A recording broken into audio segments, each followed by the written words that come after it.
Hi everyone, Stepan here. In today's test, I have a position in which one of the most important skills of every good player will be key, and that's assessing the position correctly.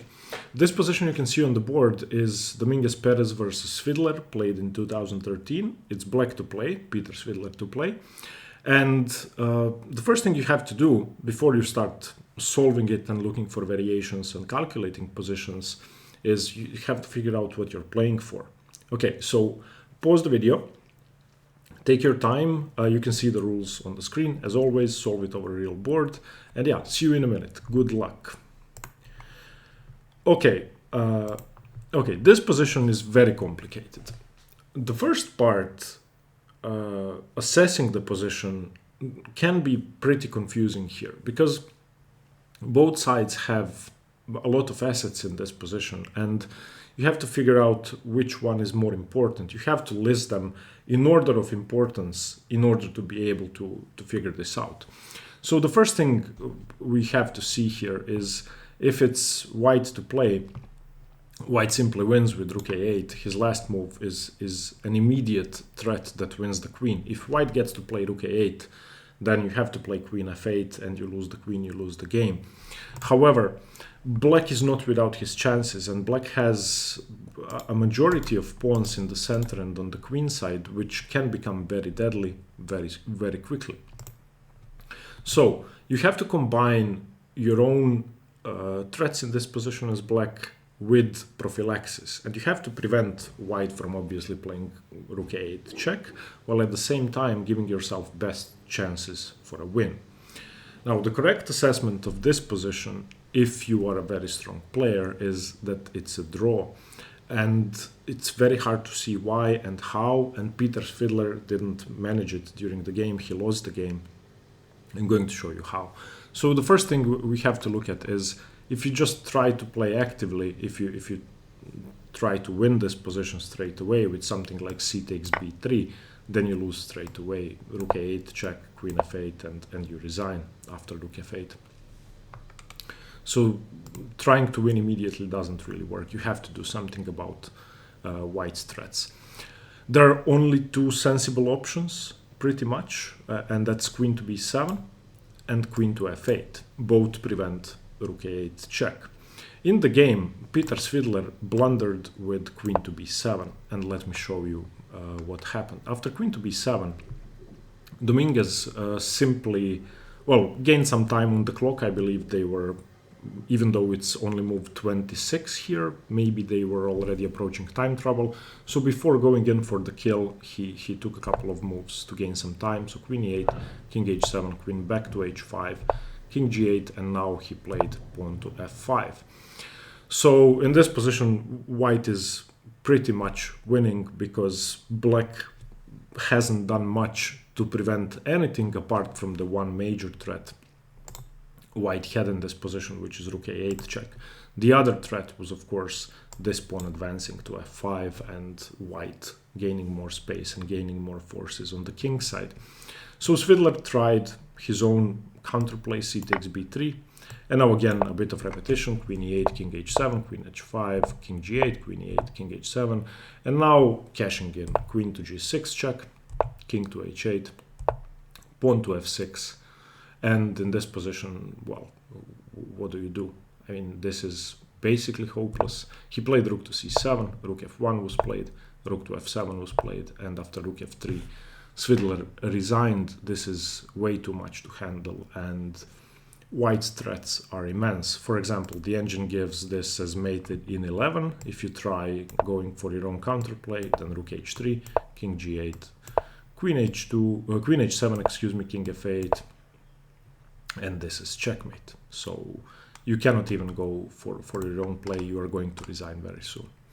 So queen b7 doesn't work, and Fiddler didn't assess the position correctly. I believe that had he figured out that the best he can play for is a draw, he would have found the best continuation. And the best continuation is queen to f8. Why is queen f8 so good? Well, queen f8 prevents rook a8, prevents the eventual f5. It also prevents queen e8 check, and after f5, queen to g6 check. because f5 has been prevented and queen e8 has been prevented. So what can white do? Well, if white does nothing, now let's look at black's threats. The position has been reversed. If white does nothing now with a move like pawn to h3, now black simply wins, c takes b3, and there is no way to prevent this pawn from moving forward and black playing rook to c1. For example, if rook to b1, then b2, and that's about it. Black is going to win this position very soon, and that's going to be game over. So after queen f8, white is the one who cannot ignore the threats. If he tries queen to g6, which is a sensible move, attacking the weakness on e6, this position should still be a draw because black has prevented most of the threats. So c takes b3, queen e6 check, king h7, king h7 or king h8, king h7, and now white has nothing better but to check, queen h3, king g8, queen e6, king h7, etc. Because this pawn is too quick. There is nothing better for black to do, for white to do. So after queen f8, queen g6 or queen g4 with the idea of taking on e6 don't really work. What else can he do? Well, since black is threatening either cb or cd, let's look at counter captures. If he tries, for example, d takes c4, then black simply continues pawn to d3. And now if white isn't careful, he could lose. If you try cd5, then this is game over. Simply queen to c5 check, king to h1, and rook to c1 check is going to lead to either checkmate or you win the queen. So after d3, he could try something like queen to g6. And now b takes c4, maybe b4, and the engine says this is a draw, but I believe black has much better chances. This is practically much better for black, even though white still has queen takes e6 and the drawing idea at his disposal. What else can white do? After queen f8, he could try b takes c4, and now the hard part, which I hope you saw, using your assets to the maximum, not to win, but to draw, because you cannot win this position. You play pawn to b4. This pawn is very quick, and if white does nothing, I'm going to play b3, b2, rook c1. And basically, this should be an easy position for black to draw if he understood everything up to this point. White can still mess it up. If white plays rook b1, then yeah, dc4, and black is the one who is winning easily. If you play dc4, then d3. If you bring your rook back to a1, then I play c takes d3, and again my threats are too strong. And after bc4, b4, the best move is c takes d5 probably, but now our pawn comes into play. b3, queen g6 for example, b2, and again now there is nothing better for white to do but to take on e6, king h8, queen h3 check, king to g8. Repeating is okay. He can also play, well, he can try rook b1, but then rook c1, so a repetition is in order.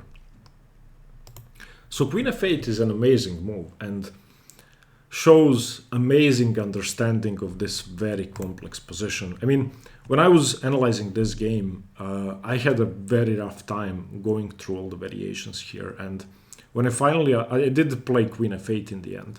When I finally did understand what was going on, when I assessed the position correctly as something black cannot win, I did manage to solve it. Okay, hope you got this one. The second position is a beautiful study by Palbenko. Hopefully you didn't see it. Pause the video, do the same thing, assess the position again, and see you in a minute. Okay, so it's white to play. What can we see here? Well, black has two pawns which are really strong, and if it's black to play, black can simply win this position with either d2 or c3. He's going to get the queen and win. So we have to prevent him from doing that. How can we do that? We need to organize counterplay which disables black from queening. The correct assessment of this position is that white wins because of the unfortunate placement of the black king. There is only one way to play this position. If you move your g-pawn, you lose. If you move your rook, you lose. You have to create two threats at once. Okay, so what you want to do is you want to threaten the pawns black has, and you want to create a mating net at the same time. So the only way to play this is king to e7. Any other move would be a blunder, because with this move, you're threatening both king f7 and rook to d3. And with king f7, you are threatening moving your rook, for example, to d4 or to d3 and then to h4 or h3 with checkmate, and you are preventing c3 because of rook takes d3, and you are preventing d2 because rook takes d2. So, if black does nothing against this, if he plays something like king to g8, preventing king f7, then rook to d6 and it's game over. Basically, the pawns are immobile. Your next move is going to be rook d4 if he does nothing, and that's it. Okay, so for example, king h7, king f7, and now you're threatening this with checkmate, and you're threatening to take the pawn and then take the other pawn. So against king e7, black only has one move, and that's pawn to d2. He needs to play for his own advantages. White's next move is forced, king to d6, preventing queening, and black's next move is forced, c3, preventing white from taking the d2 pawn. And now we continue with our plan, double threat, king to f7. Okay, now in this position, if black tries to win, if he tries pawn to c2, then rook d3 or rook d4, and yeah, we just rook d3, and this is going to be mate. There is nothing black can do now. If he plays king h7, rook h3 is checkmate. So after king f7, king h7 is forced, trying to get out of the mating nets somehow. Okay, so king h7. And now the final beautiful part of this position. How can you checkmate black and black cannot do anything about it? Black can give up his both pawns and then lose that way. But if he doesn't, this is what happens. This part is easy if you saw everything this far. g4, c2, trying to queen, g5, d1 equals queen. Great, but now rook h6 check, gh6, g6, king h8, g7, king h7, g8 equals queen, checkmate. Yeah, again, same as in the first position, assessment was key. What are you playing for? During a real game, nobody is going to tell you, ooh, it's white to play and win, or ooh, it's white to play and draw, or ooh, it's black to play and draw, as in the last example. If you had somebody hovering over your head telling you you're playing for a win or for a draw in every position, chess would be a much, much easier game. Everybody could see a winning tactic or a drawing tactic if somebody told them it's white to play and draw. Okay, I hope you liked today's positions. Let me know what you think. If you have any suggestions or feedback, please leave it in the comments below. And thank you very much for watching. Stay tuned for more chess. Bye-bye.